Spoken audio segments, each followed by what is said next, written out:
going to tell you what works. And what works is the L'Hopital's rule in stupid generality.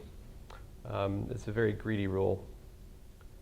You're like, what kind of limits are you talking about, right? Here, I mean limit. I mean lim to denote what? It could denote the limit as x goes to some finite number a from the right. It could denote the limit as x goes to finite number a from the left. It could denote a double-sided finite limit. It could denote the limit as x goes to infinity.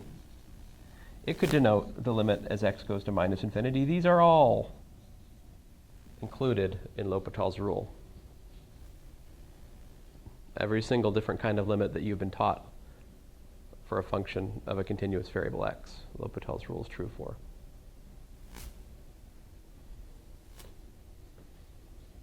And let me just get it over with. Let me just get it over with here. In fact, there are two cases it works for, or infinity over infinity, all right? So let me just engage in the most Machiavellian lecture that I can. Machiavelli said you should do your evil all at once, so that's what I'm doing. Let's see here. Oh, so basically this or infinity here and infinity here. And of course it could be plus or minus infinity. We don't care about that. So either 0 over 0 or infinity over infinity, either one of these so-called indeterminate forms, L'Hopital's rule dispatches with ease.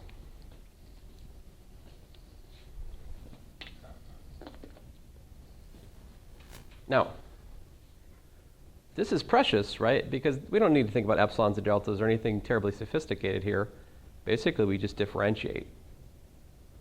And we can do a bunch of limits that are pretty hard otherwise. And the beautiful thing is, you notice, even though we're dealing with a quotient of functions, we're not doing the quotient rule, right? Pay attention. Not paying attention here hurts you a lot, right? Like you don't want to differentiate the limit thing. You differentiate the top, you differentiate the bottom separately. And you got to be careful. Context is so important here. You cannot apply L'Hopital's rule unless you have this form or that form directly. Let's look at a bunch of examples. Limit as x goes to, say, infinity of x x e to the minus x.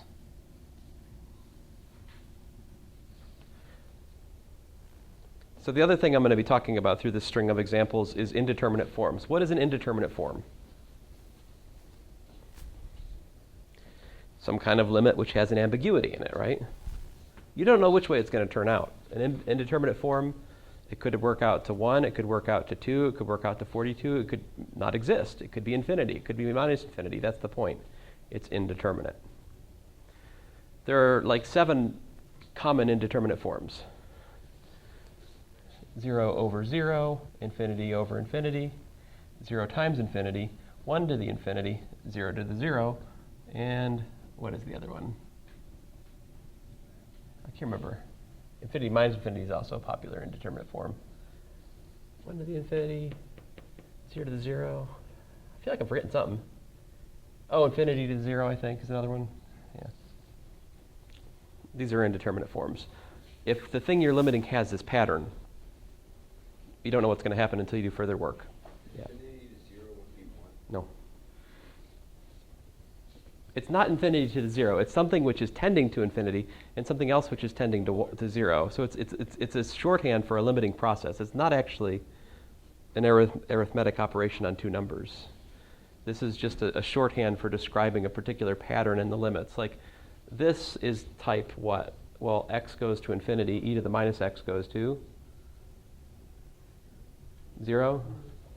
Or if you're my friend Tupomoy Guharsarkar, you would say 0. But yes, one of the two. We don't have enough Indians on campus. Let's see here. I miss them. Let's see here. Limit as x goes to infinity. Well, I had a lot of Indian friends in grad school. There aren't many Indians around here. So this has type what? I got distracted by my own stupid story. So here, this is type, it's not equal to, it's type infinity times 0, okay? There's no more surefire way to annoy me than to write equals infinity over infinity next to limit. It makes me angry. I don't know why. I'm trying to deal with this anger issue I have, but in the meantime, you should be warned. I'm a human. I am frail. I am prone to fits of pettiness. Writing infinity over infinity, like equals infinity over infinity, surefire way to make me mad. Don't do this. You're like, well, what can I write? You should just say this. It's type infinity over infinity. Or you could just say like this and not write equals here, and I would be happy. It's not equals. Okay? There's no equality here. I digress. I'm sorry. So the notation, you have different choices of notation. Here's the notation I was taught, so I'll teach you the same. We just put like a scripty L for L'Hopital. And so this one would be what? This is type what? Infinity over infinity. Alternatively, you could write to the side using L'Hopital's rule on type infinity over infinity. But you got to write something somewhere to tell me that you're doing L'Hopital's rule, all right? Limit as x goes to infinity of what? 1 over e to the x. What did I do? Differentiate the numerator and differentiate the denominator separately. But you see, now L'Hopital's rule has removed the indeterminacy, right? What was indeterminate has now become determinate. There's no question about this. This is 0. Game over, end of story, right?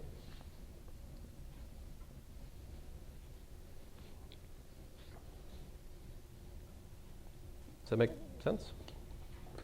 What would happen if I did the limit as x goes to infinity of like x ln of x?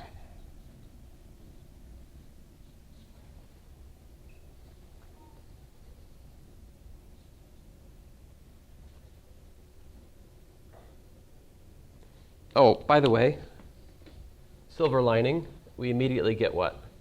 The limit, I can't write. The limit is what? The sequence n goes to infinity of n e to the minus n equals to what? 0, using theorem 11.3.12. We just see, we feed the sequence a sub n equals to n in there, I believe. Well, no, what we do? It's not that.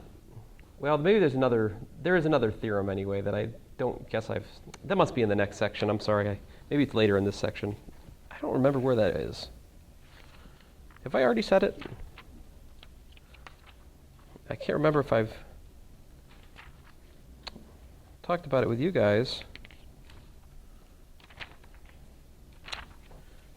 Well, this is annoying. There is a theorem that states that if you've got a function, I think it's back in 11 point.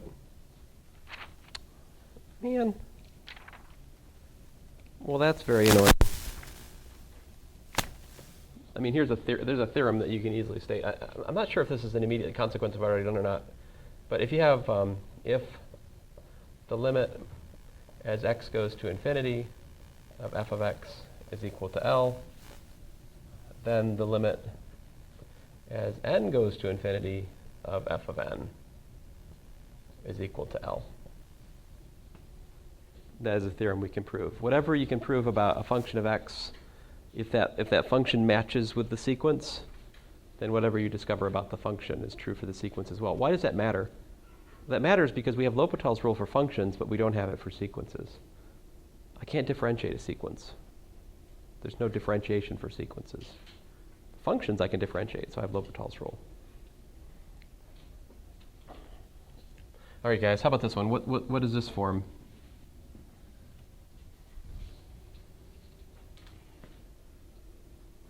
X goes to what as x goes to infinity?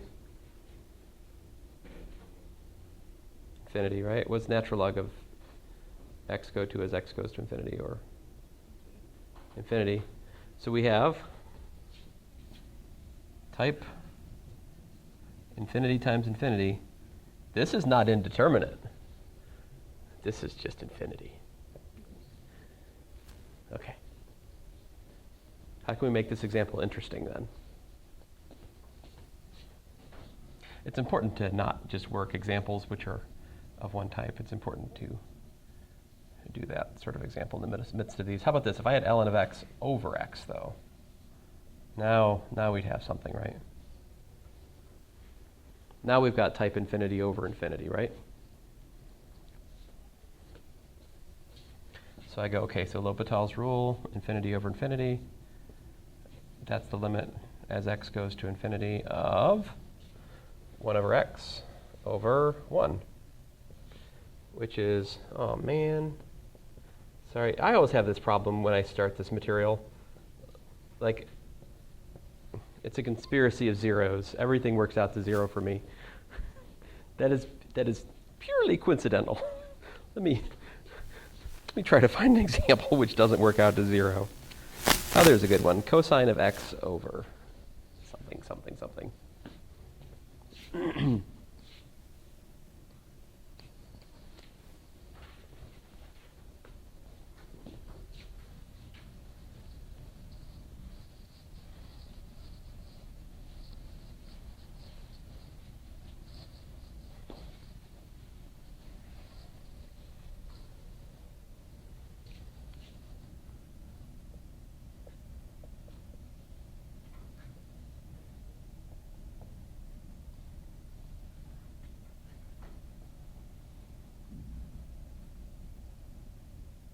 I guess we could do this one. No, I think this may actually be one of those basic limits that we proved geometrically last in Calculus 1 as to prove the derivatives are what they are. But if you forgot all that, you could also solve this with L'Hopital's rule, right? So this is what? This is type 0 over 0, right? Because the top is cosine of 1, which is cosine of 0, which is 1. 1 minus 1, 0, and bottom is 0, right? So we could do, okay, so that's the L'Hopital's rule, 0 over 0. What do we got?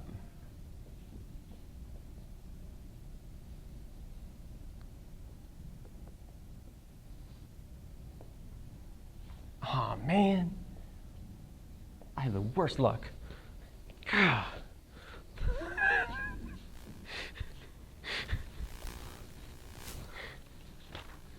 I am determined to work at least one for you that doesn't work out to be 0. All right. E to the x minus 1 over x squared.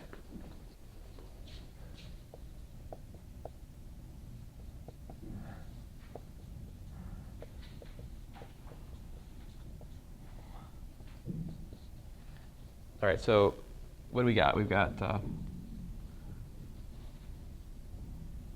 at 0, we got 1 minus 1 upstairs, which is 0. We get 0 over 0. So you do L'Hopital's rule on type 0 over 0. Limit as x goes to 0 of e to the x minus 1 over 2x.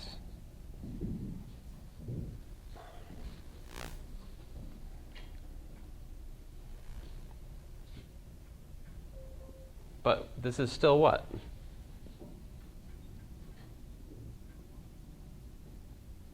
Still type 0 over 0, right? So what do you do? Again, yes, L'Hopital's rule again.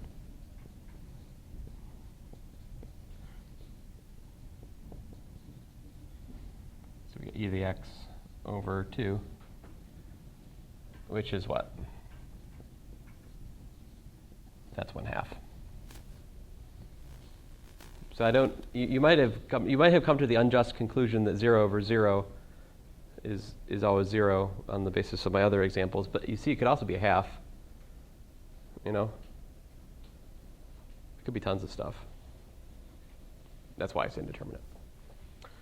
Well, anyway, that's the start of L'Hopital's rule. Of course, I still have to show you about these kinds of ones, like 1 to the infinity, 0 to the infinity, and that.